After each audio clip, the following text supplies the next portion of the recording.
Back-to-back good news mula sa east of Mega Manila. Ginawaran ng DILG Calabarzon ng Seal of Good Local Governance ang bayan ng Baras sa Rizal at muli namang ibabalik ng lokal na pamahalaan ang kaakibat nitong insentibo sa pagpapaganda ng green spaces sa naturang bayan. Isa ang Baras sa mga kinilala ng DILG nationwide dahil sa natatanging accomplishment pagdating sa integridad, transparency at mahusay na serbisyong publiko kasabay ng pagtanggap sa parangal.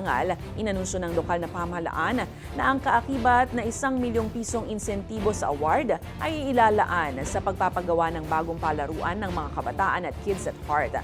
Matatagpuan ito sa Kasarinlan Eco Park na muling binuksan sa publiko upang magsilbing ligtas na pasyalan at palaruan ng lahat.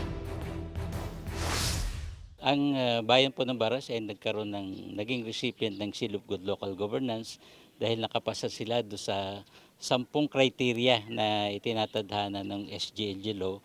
At isa na rin po doon yung peace and order, business friendliness. Pwede po kayo mag-jogging, mag-walking, magbilad. Ito po yung ating outdoor playhouse. Sabi nga po, meron tayong kainan. Pwede po kayo maglagay dito ng tents. Pwede rin po kayong sumakay sa boat, going po around the lake.